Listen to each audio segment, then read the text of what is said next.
Alrighty, we're gonna try this again. We were gung ho, and then yeah. My entire stream before was just starting for 6 minutes, but now we're back. I think my goal for this will be I want 110 followers. I'm at 101. They don't even have to watch. They just got to be like, man, this kid knows his stuff. Let's go ahead and watch him. All right, here's what we got going on. We're going to go ahead and learn some Pearl Harbor history to start us off here.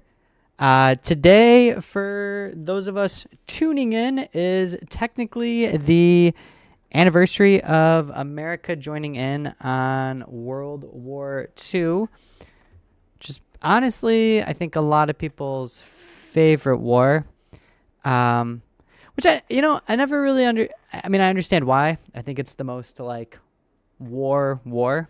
I know my little brother and I have talked about that a handful of times, where you've got like planes, you've got ships, you've got people, artillery, guns, all that stuff. So I think it's a very war type.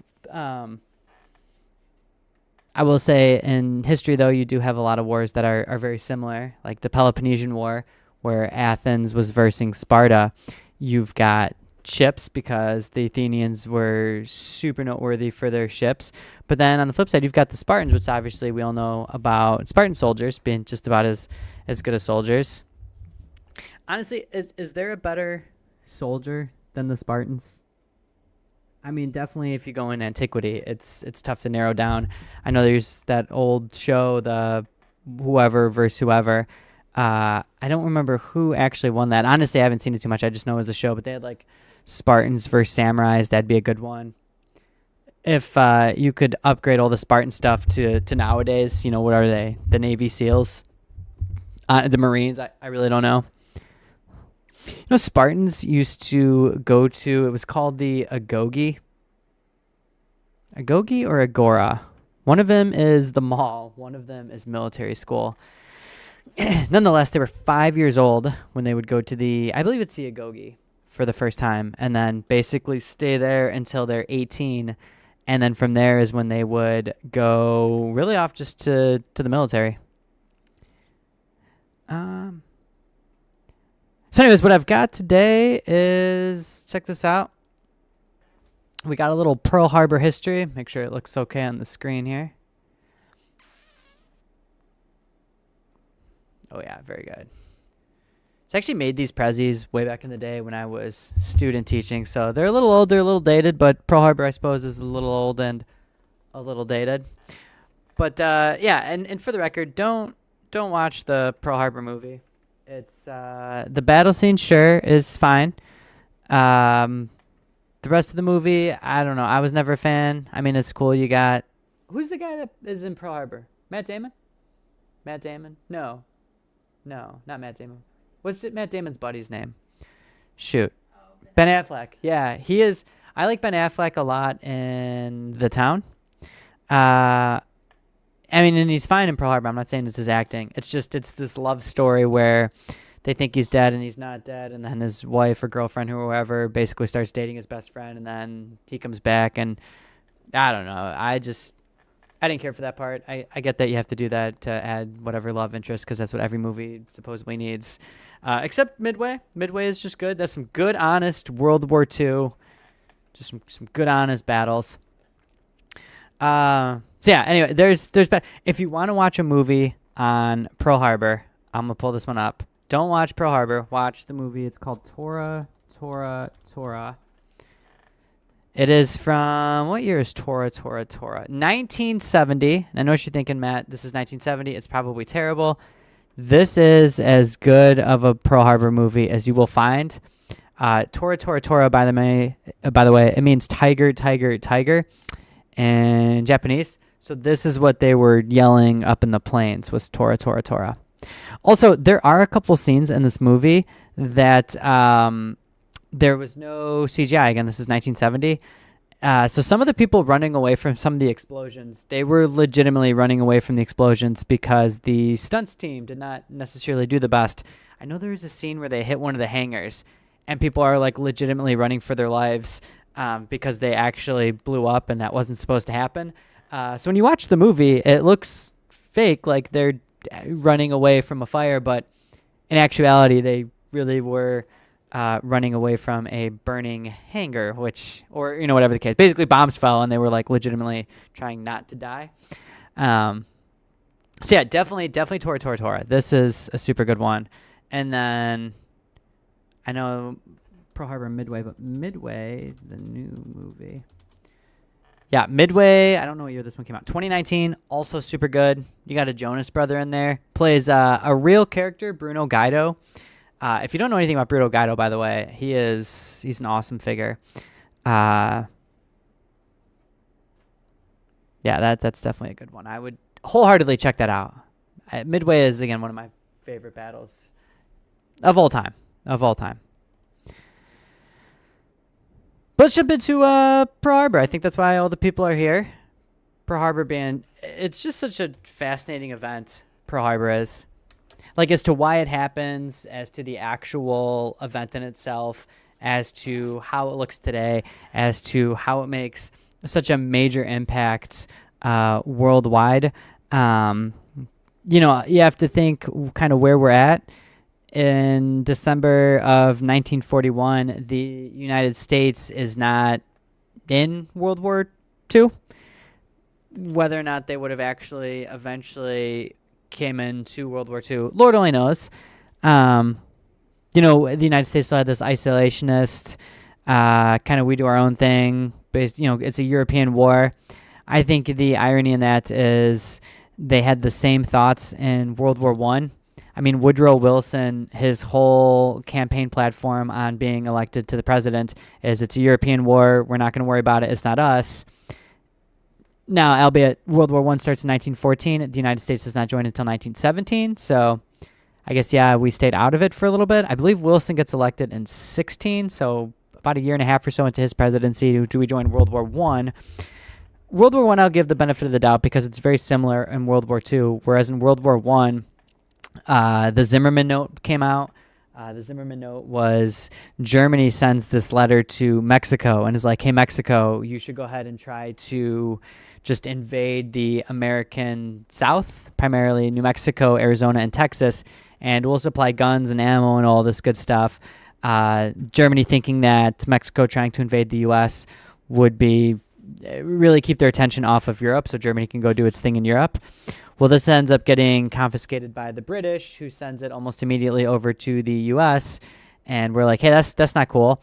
The sinking of the Lusitania helps propel America into World War I, handful of other different events. But World War II, same thing. You kind of got a similar story where the United States is not initially planning on joining, and obviously Pearl Harbor is going to change that real quick. But again, yeah, they just pop in. I mean, it's the next day, which is December 8th. So we are Pearl Harbor +1 as far as the day is concerned as to what happens historically. The day, yeah, is, let's see, America. I will search it just to double check. What day does America join World War II? It should be, December 8th. Yeah. The United States officially joined World War II on December 8th, 1941, when Franklin Delano Roosevelt declared war against Japan. This is the day that he says we have been suddenly and deliberately attacked by the sovereign nation of Japan. That super, super famous speech. That takes place today. I lied, actually. I think the speech might have been yesterday, but we officially declared war today. Nonetheless, I need to know, because Germany takes a little bit. The United States officially entered World War II on December 11th, but I think that's when they declare war on Germany. When does the United States declare war on Germany, World War II? Yeah, we officially declare war on Germany. That is December the 11th. I knew it was later. So to enter the World War, we had to declare against each person in the thing?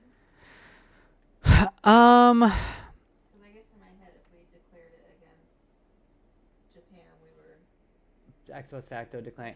Yeah, it's goofy because by the time that World War II is going around, and this was a major problem in World War One, where you have all of these different alliances. It's actually part of the reason that World War One gets so suspect because you have all of these random military alliances. So when you go to war with one, you have to go to war with another. It's kind of like Belgium was neutral, but when Germany marched through Belgium, because Britain had Belgium's back, they joined, and because Russia had France's back in World War One, they joined. Why the United States takes the extra 3 days to declare war on Germany, I don't know. It's not like they were unaware of war at this time. Again, the United States was lending and leasing different supplies to Great Britain. One of my other favorite battles, the Battle of the Denmark Strait, takes place. That's May of 1940. So, you're almost looking at a year and a half before Pearl Harbor even happens. You're 2 years removed from Germany invading Poland and this uneasy truce with Russia about splitting Poland in half. So I took him the extra couple days. I don't know. I'm sure it's an easy answer. I'm declaration of war with Germany. Congress approved a resolution declaring war with Germany. The Senate unanimously approved the resolution, but I wonder if I can find my girl Jeannette Rankin here. Yeah, so only person. She must have been in the House.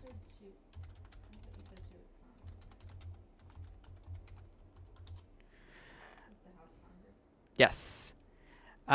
Jeannette Rankin, the first. Oh, okay. I did not know this about her, and I might have forgotten. Jeannette Rankin, the first woman elected to Congress, is known for her unique stance against the declaration of war on Japan in 1941. She's the only member of Congress to vote against the declaration of war on Japan following the attack on Pearl Harbor. Her vote was met with a chorus of hisses and boos reflecting the strong opposition to her decision. Her commitment to pacifism and her role as a suffragist during the progressive era. Yeah, basically she voted no because, again, she's a woman and women could not be in the military at the time. So yeah, she does vote no. She must have been in the House. Let's see. Let's see. U.S. House of Representatives from Montana. From 41 to 43. Boy, what are the odds that she just happens to be in the House at the same time that this happens. She was a lifelong pacifist. One of 50 House members who opposed the declaration of war on Germany in 1917. Okay. 1941, she was the sole member of Congress to vote against the declaration of war on Japan. As of 2025, she remains the last member of Congress to vote against a declaration of war. That is very interesting. I also will say, I'm pretty sure since 1941 when we joined, I don't think the Congress has wars declared by U.S. Congress. I wonder if it says formal. Okay, so here's the declared wars, the War of 1812. That one was real close, 19 to 13 in the Senate. That's the closest numbers margin. So that's War of 1812. Then we went Mexican-American War. It's in 46. Abe Lincoln, I don't know if he technically votes against that war, but Abe Lincoln was not a fan of the Mexican-American War. Abe, not being the president at the time, he was in the House of Representatives as just a first-time representative from Illinois. And when he told James K. Polk he was a liar for Polk's rationale to get in the war, people really bashed on Lincoln for it. Almost ruined his entire political career. Then you've got in 1898, the Spanish-American War. That one got started when the U.S. Maine exploded. That was off the coast of Havana, Cuba. The Maine explodes. Teddy Roosevelt, who eventually becomes the 24th president of the United States, he was gung-ho on going to war with Spain. So to that, they had the slogan, to hell with Spain, remember the Maine. So we go to war in 1898 and wrap up that war also in 1898. We beat the pants off of Spain. That's where the Battle of Manila Bay takes place, where we just go in and just absolutely brainwash them. Kind of interesting look at that treaty. I did not know it was the Treaty of Paris that ends it. There's like 1,000 Treaty of Paris Treaty of Paris. Look at all these Treaty of Parises. Hold on. I wonder if we scroll down. Oh, this is just this Treaty of Paris, and there is so many treaty. Like names after them to say like which one it goes with. They just go with the year. So I'm on treaties that are named the Treaty of Paris, and there's a ton. The first Treaty of Paris was in 1229, which ended the Albigensian Crusade. Then you've got the Treaty of Paris in 1259 between Henry III and Louis the Ninth of France. I don't know what all of these have done. The treaties that I know really well are the Treaty of Paris in 1763 and the 7 Years' War. We know that war here in the United States as the French and Indian War. By the way, the Treaty of Paris in 1763 is what turned Florida over to Great Britain. So up until that point, we were Spanish. The Treaty of Paris 1783 is probably the most well-known Treaty of Paris here in the United States because that is the treaty that ends the American Revolutionary War. So that is 1783. I did not have any idea that 1898, that was the Treaty of Paris. Anglo-Prussian War. Again, there's so many. I didn't know there was a Treaty of Paris that ended the Crimean War. See, look at that. Treaty of Paris 1815 is another. That one I probably should have known because that is Napoleon. The Crimean War, by the way, it's this war that was going on, more or less a European war, but a lot of the Civil War generals, or a lot of the bigwigs that become bigwigs in the Civil War, will watch or take notes on what was going on with the Crimean War and then use those strategies over here in the United States. Let's see, Treaty of Paris 1951, I think, is the most recent, like, legit just Treaty of Paris. And that established the European coal and steel community. Good for them.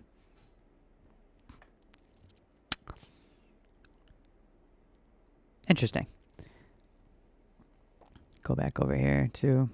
Oh, yeah, and then anyways, the United States declared war on World War I and World War II. Yeah, look at that. 82-6 against Germany. It is interesting that in World War I, the United States declared war on both Germany and then Austria-Hungary. And that took them... Oh, look at that. The United States declared war on Austria-Hungary December 7th, 1917. So those guys were probably waking up thinking that December 7th was an anniversary of... Boy, the United States has declared war the most times in December. 1, 2, 3. We're supposed to be having fun. Yeah, it's supposed to be the Christmas time, and yet the United States is too busy declaring war. Man, the United States in World War II, we must have been hungry for war. In the Senate, 82-0. You know, I'm kind of curious because the Senate has 82 people. There's 100 people in the Senate. Why only 82 voted? I wonder if a handful abstained. So this is just Japan. 82-0. 388 members of the House voted yes, and then Jeanette Rankin, of course, voted no. To declare war against Germany, 88 people said yes. 0 people said no. It was unanimous in the House, 393. But then on my poor Italian heritage, all my Italians in San Paolo Matese, 90 people in the Senate, more people said Italy against anybody else, and 399 in the House. Just, wow. That is interesting. I guess people there did not like Italy. Which, speaking of World War II, I know we're going to talk about Pearl Harbor here, but there was a Battle of San Paolo Matese. This is my family's. I think there was a World War II battle somewhere nearby because the Germans occupied my grandparents' hometown at some capacity. Yes, where they needed to get them. My grandpa loves telling the story with the... Yes. My grandma apparently came from a big farm that had like a whole bunch of land and whatnot. When the Germans came over, they just like knocked down the house and took all the gold, and the story with the well and the water. And The some of the people at Italian on the coffee were talking about the Germans came. They kind of had a similar story, though this guy that was talking was much older, so his family would have also been older. But he said that when the Germans took over whatever town that he came from, they did not sack the town. All the Germans did was make the Italians cook for them, which I thought was really funny. My dad said a similar story that my grandpa must have told him a while back, where the Germans were like, man, these Italians sure can't cook. So I guess they tended to treat the Italians a lot nicer because the Italians cooked for them. And in the classic Italian way, even though they were being suppressed by the enemies there, they were still being hospitable. There's Jeanette Rankin. Go back to Pearl Harbor. Man, there's like so many cool things here with World War II. Bum, bum, bum. Okay. Boy, it's been a while since I've worked one of these prezzies. All right, so what was Japan up prior to war? By the way, this flag, the Rising Sun, is... I know it is Imperial Japan, and technically they were our enemies in World War II. But let me tell you, if you can't get hyped following a flag like that, it's just such a cool one. This picture, it doesn't even have color, and like it just looks so solid.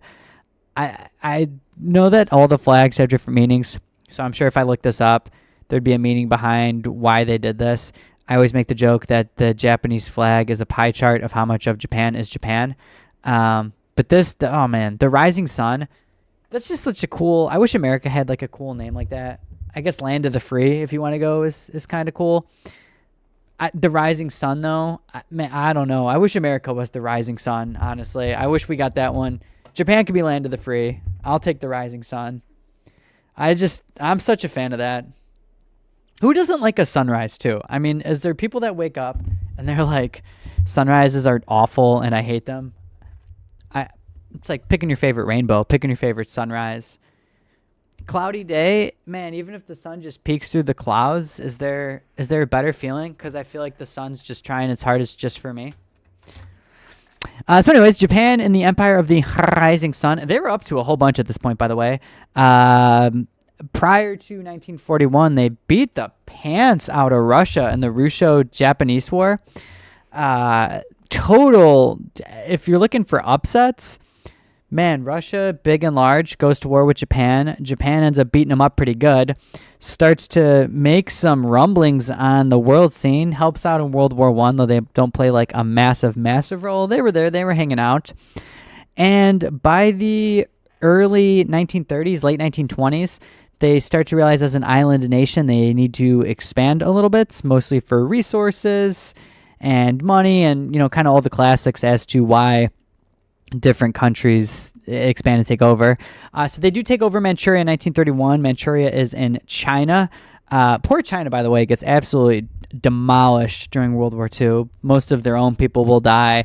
Japan goes in and just absolutely obliterates different parts of China. Something that happens a lot pre-World War II is different countries start leaving the League of Nations, which were created by Woodrow Wilson in 1919 after World War I. And he was like, hey, we're going to start this thing. It's going to be called the League of Nations. And basically, we're all going to be best friends. And then different countries start leaving that right when World War II starts, basically saying, like, hey, we're not all friends anymore. So Japan will leave the League of Nations. I believe Germany does pretty soon. I don't think Russia stays in there. Not 100% sure on that. Japan will officially align with Germany in 1936, which you have to think that is 5 years before Pearl Harbor. I think a lot of people just assume that Japan goes ahead and knocks out Pearl Harbor and then they buddy up with Germany kind of to hide behind, but not necessarily true. We have to go back to what is going on in Germany in the 1930s. Hitler has pretty much just taken over. Also, sidebar on Hitler, and I think a lot of people don't know this, and I think this is one of the most fascinating parts of World War II that people don't know, is Germany at this point is fried. Germany after World War I has to pay back basically all of the money for World War I, so they are so heavily in debt, and they made the number one mistake where they just printed out a bunch of money, so they go into not inflation like we know here in the United States today, they go into hyperinflation, which is astronomically worse. the price of bread was like millions of dollars for just a pack of bread. People were burning money in the streets because it was basically useless. And what are we going to do about this? Hitler, known bad guy, I'm not saying he's not, comes in, and really what he does is he just starts revamping the military. Honestly, kind of turns the economy around, which is a miracle in his own right. If we have to give credit where credit's due, he does start to do that. While he is, of course, being mean to a whole lot of people in the process, don't get me wrong. But the Nazi Party then legitimately starts like gaining seats to Congress. It's slow and it takes a little bit. And I believe the first election that they're in, they gain like 1%. But by the mid 1930s, they are the majority in Congress. It would be like here in the United States if it was like, yeah, we have Republicans and Democrats, and then we have, whatever party comes in. And the first one, there's only like one or two. And then by, I don't know, 2045, that's the majority. So that is legit the Nazi Party. I think that is a crazy kind of side story that people overlook. So when Hitler gets elected as the next man in charge, which the president of Japan, von Hindenburg, does die suddenly and unexpectedly, and the Reichstag, where the German Congress meets, also gets set on fire in kind of a bizarre, nobody quite knows what happens. So again, there's probably some politicking going on behind the scenes there. But nonetheless, he is officially legally voted into power. He does then turn to Congress and has them grant the, I believe it's called the enabling powers, something like that, which is when he turns into the Fuhrer and he just gets to say that he is the, supreme leader and the dictator in charge. So that is all in the early to mid 1930s. And as he's looking around the world scene, Hitler really idolized Benito Mussolini, who at this point was the dictator of Italy. So they're going to go ahead and shake hands and be buddies. And Hitler looks around and realizes what Japan's doing over in Asia and buddies up with them in 1936. That, of course, creates the Axis powers. Japan, the following year, is when they officially take over China. They go into Nanking. They do not treat the people there very well. It is completely it's not good there for China. Like I said, China really does not fare well during World War II. But nonetheless, Japan needs to take all of these places over because they got oil and resources that they desperately need. Okay, who are the Japanese leaders? These three fellows pictured here are your head honchos of Japan. You've got Emperor Hirohito, which I am pretty sure the current emperor of Japan is his grandson, and he just recently became the emperor of Japan. It's a cool name. Hold on. It is, let's see, current emperor of Japan. I want to say it is a...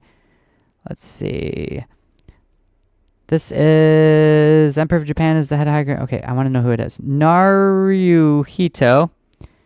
Yeah, the chrysanthemum throne. Is there? Can you imagine? Like, we've got a president. Where's the president sit on? A chair. Can you imagine if the president of the United States got to sit on the chrysanthemum throne? I'm telling you, Japan's got the rising sun. They've got the chrysanthemum throne. It's unbelievable. It is unbelievable. Let's see. The reign of his... Yeah, okay. He was born during the reign... Yeah. Naruhito, the current emperor of Japan. His grandfather was Hirohito, who was the emperor of Japan during World War II. Kind of interesting. Hirohito, even after World War II ends, he stays being the emperor of Japan. And then his son becomes the emperor of Japan. And his son abdicates, I think, because of health. It wasn't because he was doing a bad job. So... I can't say I know how Japan is doing, but yeah, check this out. So the next guy in line to be Emperor of Japan is the current emperor's little brother. That's pretty cool. Who is 60. I wonder if they have any kids and how that goes. Yeah, look at this guy. Looks like a nice guy. I hope they're doing well over there in Japan. I always said if I wasn't Italian and German and Austrian, which I do like being Japanese I think would be pretty cool. I don't know why. I've always liked the culture. Anyways, so Hirohito is this guy up here. He's got all these cool little medals there. He is the emperor, but I also will say about the emperor is the emperor doesn't translate into today's president. He's more or less like kind of like what the king and queen in England are today. It's like, yeah, they're the king and queen, but they're not like the king and queen you think of like in medieval times or like in the 15, 16, 1700s. It's not like he's got the final say, though he is still very influential. Of course, he still is the emperor. This dude with the little Harry Potter glasses right here and this awesome mustache, he is, I would say, closer to what the president is. This is Hideki Tojo. Tojo and Yamamoto clash a lot. Tojo is like super military, basically works his way up from being a nobody to the prime minister of Japan. So as far as somebody that is super gung-ho with war and all of that stuff, if there's a, and I don't want to make him as the villain here, but if there's a person you want to blame or somebody that really, really, really took Japan to the next level, at least from a military standpoint, that is without a doubt Hideki Tojo. Who one thing with Japan during World War II, and if they ever could have figured this out, they would have been so much better. But their navy didn't gel with the army and the air force, and they all basically worked almost independently from each other. If Tojo could have ever just got the boys on the same level, they would have been a heck of a lot fiercer than they already were. And they already were an adversary opponent. I mean, just it's unfortunate for them. As far as if you want to villainize somebody and make them to be the bad guy for just Pearl Harbor, this is Isoroku Yamamoto. He was the commander-in-chief of the Japanese fleets. Incredibly talented, incredibly smart individual. I mentioned yesterday that he actually attends school at Harvard here in the States for a little bit. He was so well respected that there were times that he threatened basically resigning if the Navy didn't do something how we wanted to, or he had all of these good ideas, and they were like, no, we like need you. Just very gifted. He was, I don't remember the name of the ship that he's on, but he is there when Japan goes to war with Russia back in the early 1900s. So by this point, he's like a seasoned veteran. He also will lay out the plans of the Midway attack the following year in 1942. So I guess say what you want about Pearl Harbor, if it's a success or not. Say what you want about Midway. Great idea behind Midway.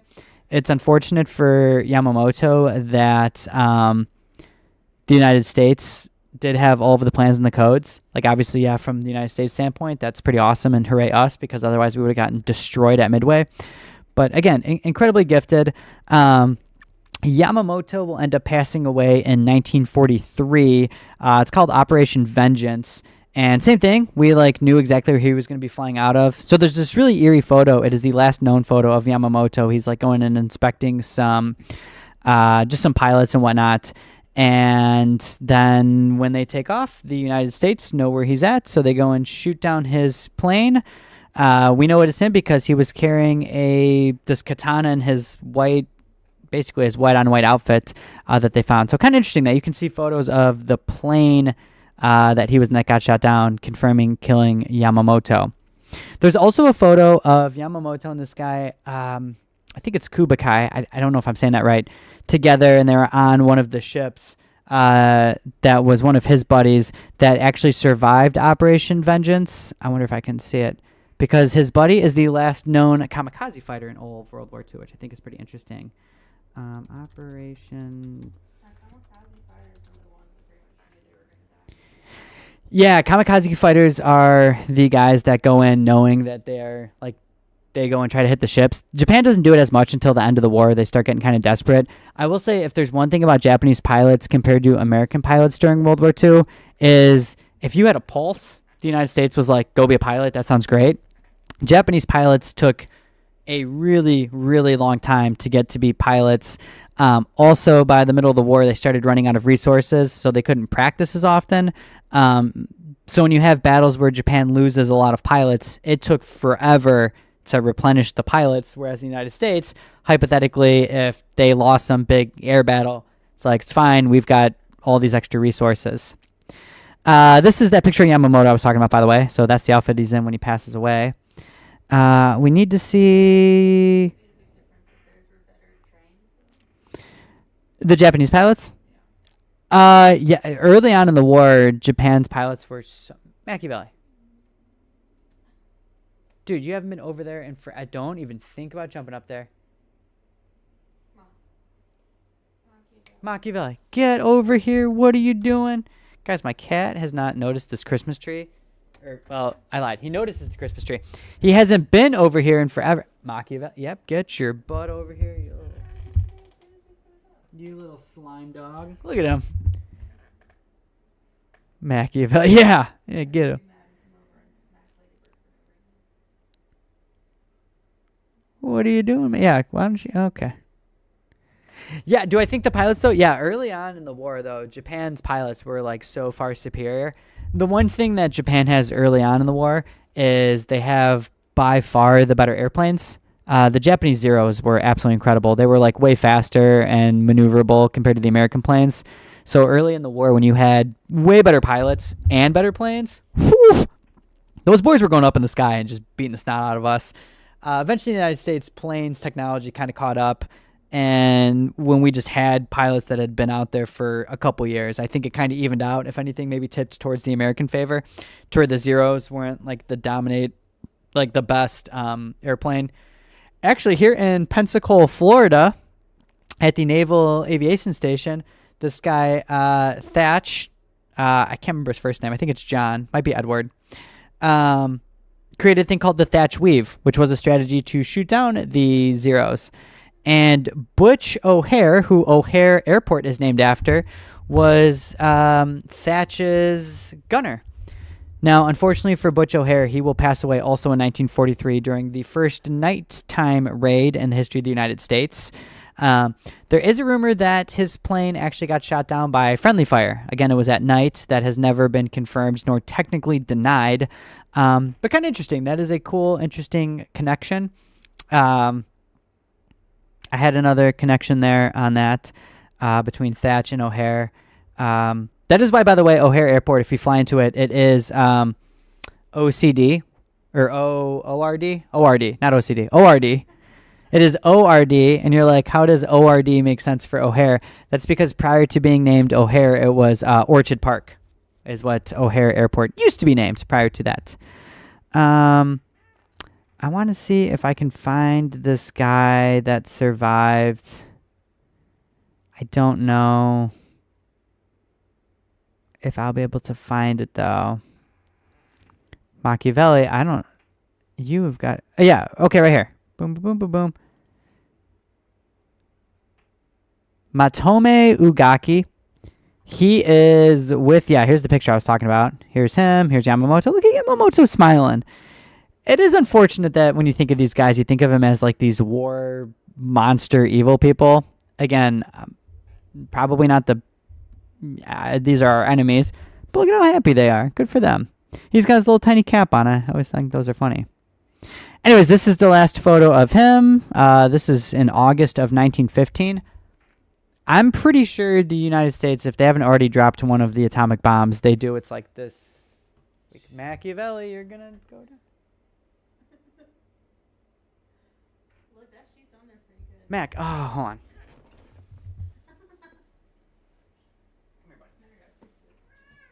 Yeah, I know. Why don't you work on it?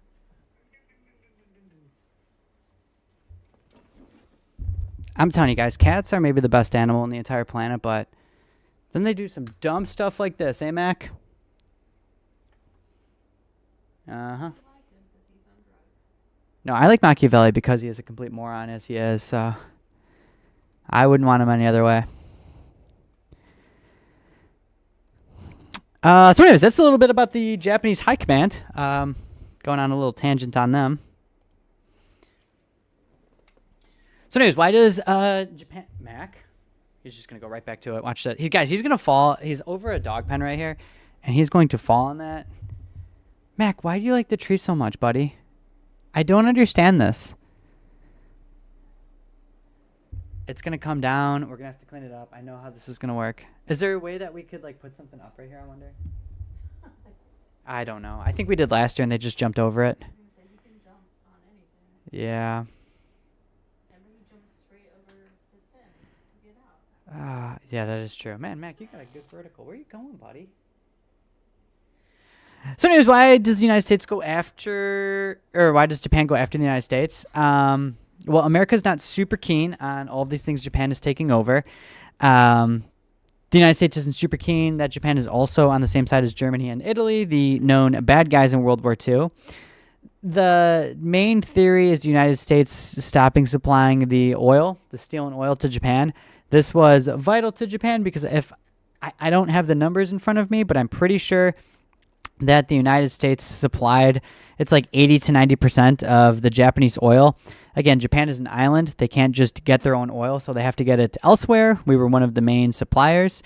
Turns out that it takes a ton of oil to go to war, especially when you're an island and you have all of these ships and planes that you need.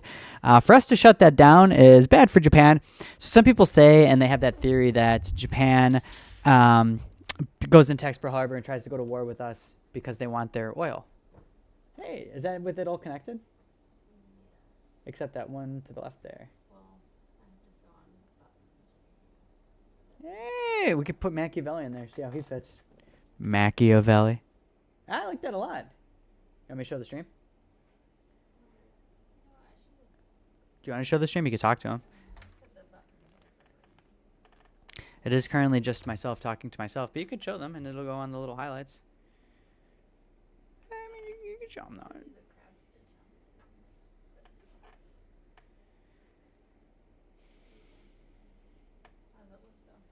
Good. It is currently just... Yeah, it's just me talking to me. No, I like it a lot. What do you think? I'm glad I changed it one to all pink. Now, I know I've been saying that it's... The white center, but No, I like it a lot. I had someone to put in. I like that a lot. Looks kind of fat. No, well, that's good. It gives the kid somewhere to... I don't have a stuffed animal. Stuffed animal. With arms. He's got arms. Oh, okay. do do do do do do do. Yeah, look at. See?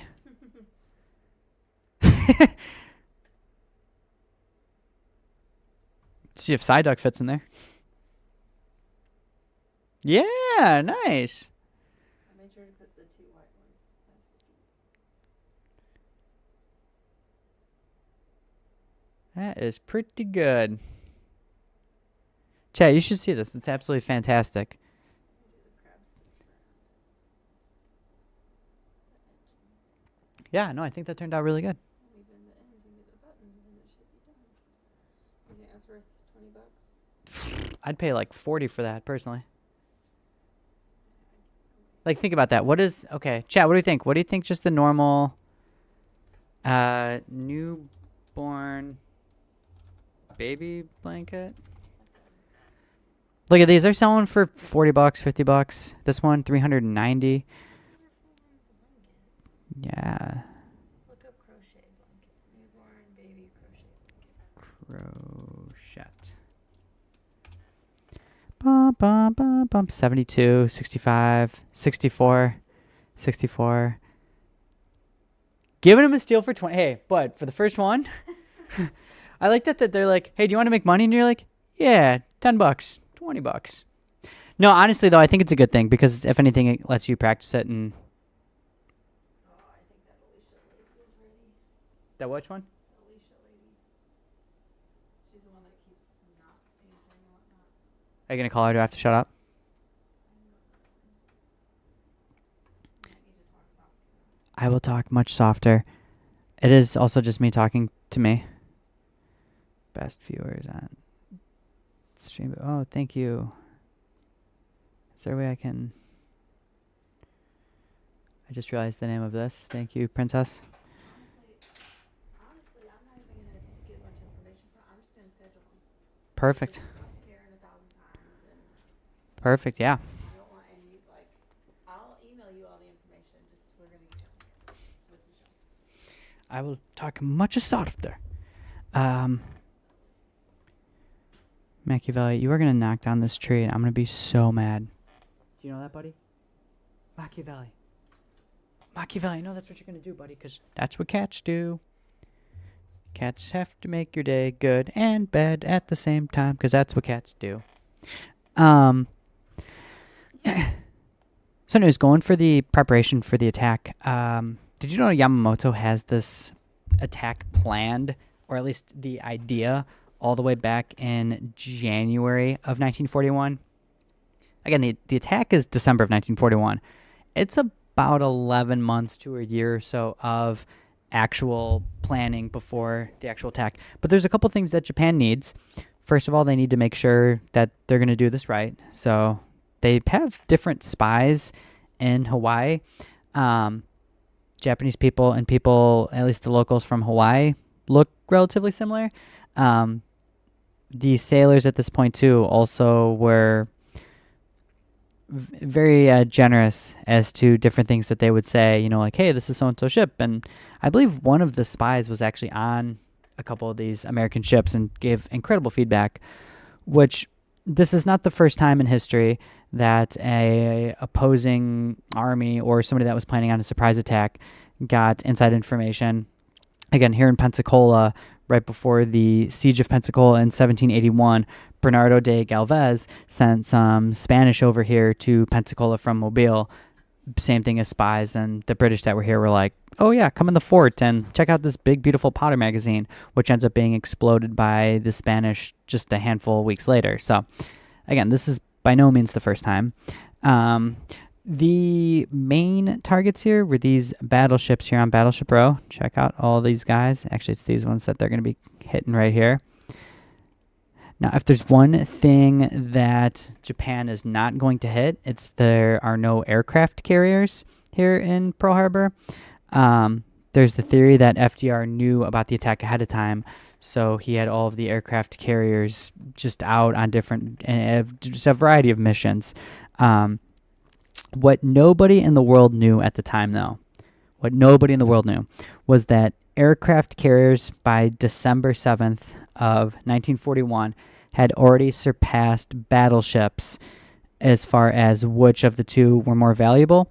People were still building battleships, but it wasn't the battleships that were the main part of your army. It was the aircraft carriers. And people are going to know this.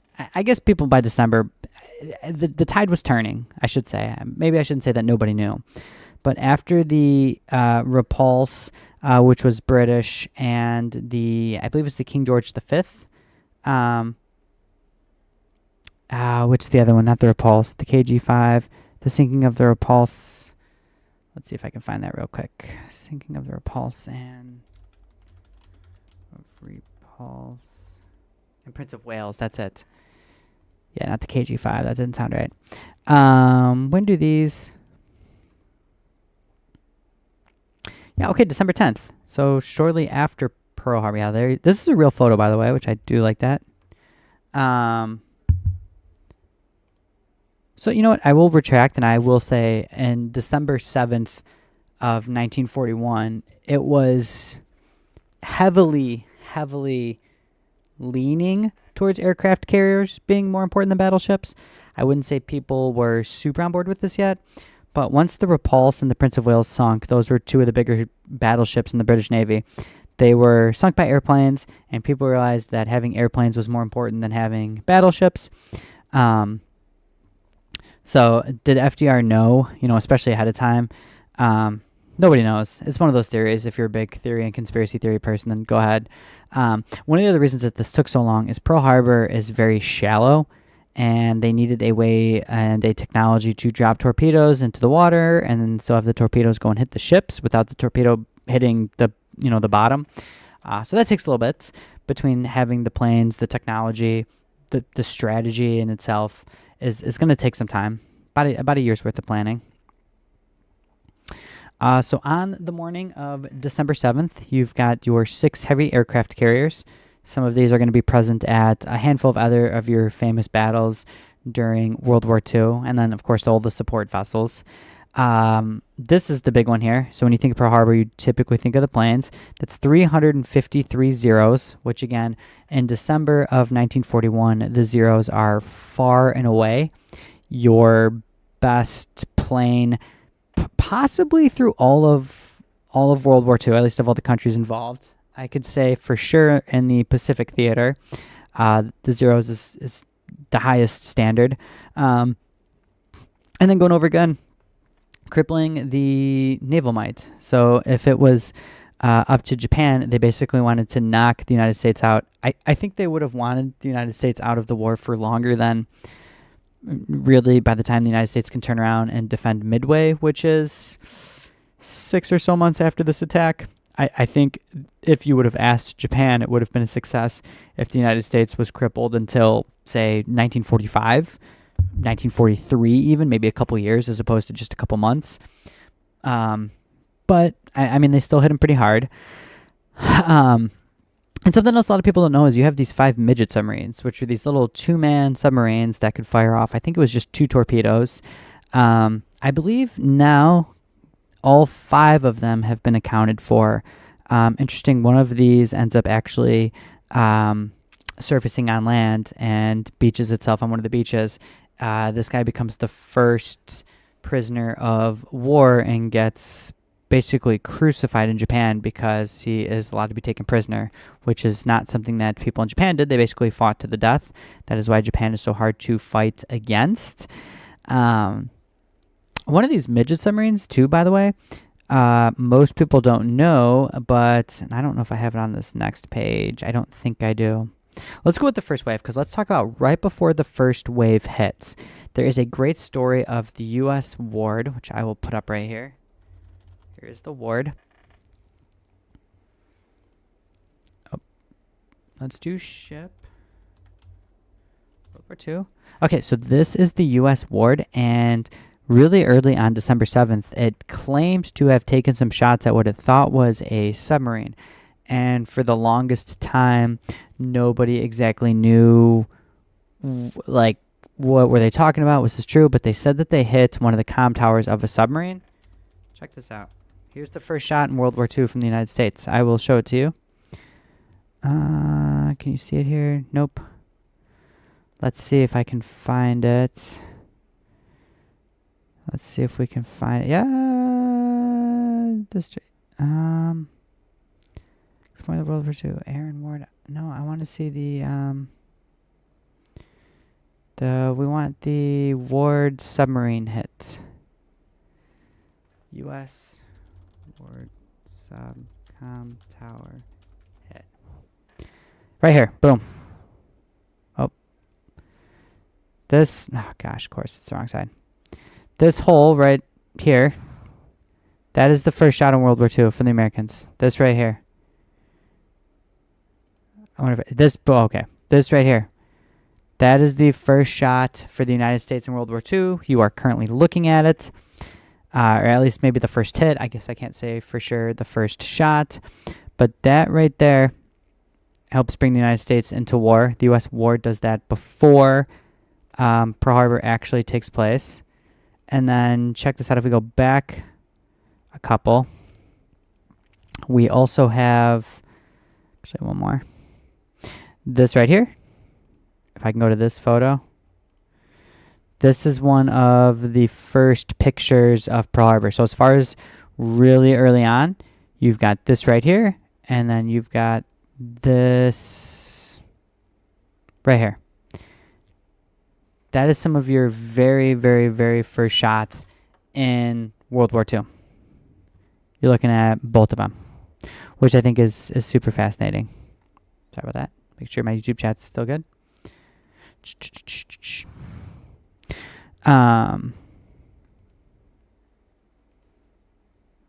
Okay, so if you take the focus off the board and just stick with the waves of planes, you get 181 planes that take off at 6 a.m.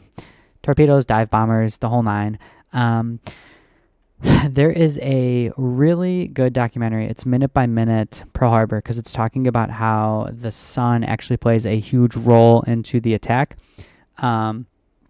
Basically, the attack doesn't necessarily go as planned, and they kind of just start hitting basically the same ship too many times. Again, I've made the case for years that Pearl Harbor's kind of a failure. 181 planes should do more than just a couple ships. Even right here, where they were trying to bomb the airfields and Japanese planes. Of course, they want to bomb the airfields and the planes, so the United States can't get any planes up for defense. But even some of the oil fields there in Pearl Harbor don't get hit. Again, all the important stuff, like, yeah, obviously you want to hit the ships. 2,000 people are going to die at Pearl Harbor. That's terrible. It's about the same amount of people that will pass away during 9/11. Obviously, 9/11 is a big day. The West Virginia, the Oklahoma, and the Arizona are three of the only battleships that sink completely. This video I don't think works, but this is the sinking of the Arizona. The Arizona is the one that famously gets hit, and right where all of the ammo is, so I always say the powder magazine, and the Arizona explodes and blows up basically completely in half right away. Again, Pearl Harbor is terrible. I'm not saying that all the deaths aren't vindicated. Almost half of the people that die are on the Arizona alone. I also say that this is a Sunday morning. A lot of people are just getting back from church and being out and not anticipating, obviously, a big attack. Not that you would anyways. So I think, again, it could have been way worse. Once the first attack ends, the United States is scrambling. They realize they've been attacked. There is that theory that some of the people in the radar, one of the radar towers, saw this coming and thought, no, it's okay, because they were anticipating a group of basically practice bombers coming in.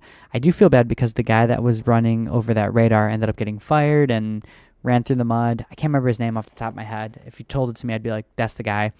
So I do feel bad. But there's a second wave that happens about an hour later. Again, 170 planes, kind of the same story. They just go and clean up. But what ends up happening is, again, you've only got 3 ships. 3 for good. Pearl Harbor is so shallow that a lot of those ships sink, and they just take these big cranes and just lift them out of the water. The only reason they couldn't salvage the Arizona, the Oklahoma, and the West Virginia is they just got hit too much. I mean, the Arizona completely blew up and was blown in half. Some of the ships literally just got hit and then capsized. Like, they just flipped over. So they just plucked them out of the water, flipped them back on over, and then, you get some maintenance, put them in dry dock, and 6 months later, a lot of these same ships from Pearl Harbor are present at Midway. They're present in the Guadalcanal. They're present later during Okinawa and Iwo Jima and a lot of the rest of the Pacific campaign. Now, why this, you could make the case, was such a success for Japan, when I've been saying this whole time I think it's a failure, is Japan only loses 29 planes. I mean, you saw that there's around 300, so to lose, 300? 1%? 10% of your force?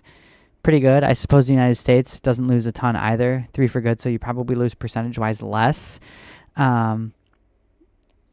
Now, again, the Japanese pilots, I think, were nothing against the Americans, but the Japanese pilots took forever to become pilots. I mean, it really was tough. So everybody they lost, you could make the claim, might be a little bit more valuable because the United States is just so many more people. But to lose that few, still pretty impressive. I mean, anytime you're losing almost 2,500 people in any battle is a lot. I want to say this is close to the same amount of people that passed away in D-Day as well. So again, one D-Day, one 9/11 is about the same as the damages from Pearl Harbor. FDR, of course, says that this is a day that will live in infamy, though interestingly enough, this was not his original quote right there. He actually changes that last second, so that's one of the best edits in the history of the United States.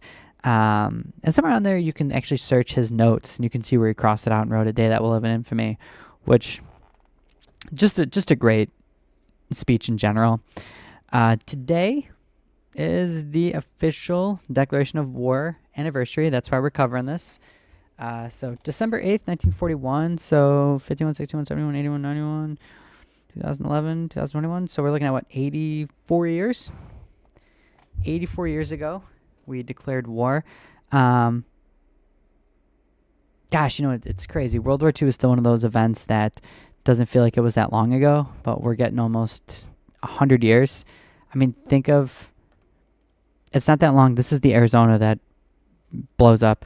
That ship's almost 100 years old. I mean, right here in the United States, when I talk about stuff at the museum that's 200 years old, people are like, oh, 200 years old was a long time ago.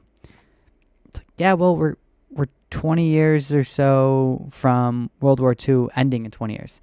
We're 15 years from right now to celebrate the 100th anniversary of the start. So it's closer to 100 years than it isn't.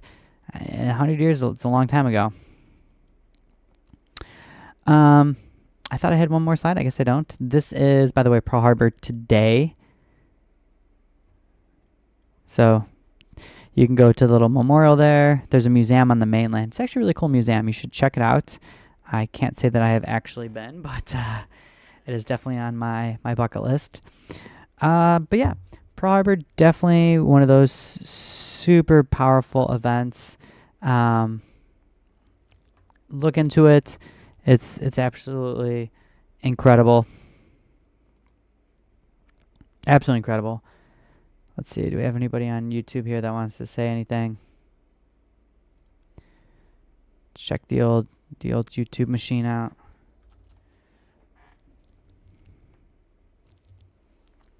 And again, World War II is just such a... It's like fascinating. It's almost like a car accident that you just can't look away from. 61 minutes. Okay, that was 61 minutes basically just talking about Pearl Harbor. I know there was some other stuff mixed in between there, but I could talk ad nausea about World War II. I mean, this isn't even probably I'm not even scratching the tip of the iceberg as far as Pearl Harbor. I mean, you can get into why Japan sides with Germany and Italy. You can get more into the steel and oil. This is a really good one. Some of these photos, by the way, you can get really into. I used to be able to know which of these battleships were which. I always am fascinated, by the way, of people that can do that. They could just take a look at the stuff and be like, oh, that's the Texas and the Arizona and the New Mexico. It's been a while. You can see here too, by the way. There's the airfield already burning. This is Wheeling Airfield. And if you were to go to Pearl Harbor today, you can still see some shots on the wall of where these planes hit, which I think is pretty powerful. It's kind of like you can, here in the United States, Hawaii's in the United States, but here in the Gulf Coast, you can go to Fort Pulaski, which is in Savannah, Georgia, and that still has evidence of Civil War shots. And you can still see some of the Civil War cannon shots on the side of the brick fort, which, again, is powerful.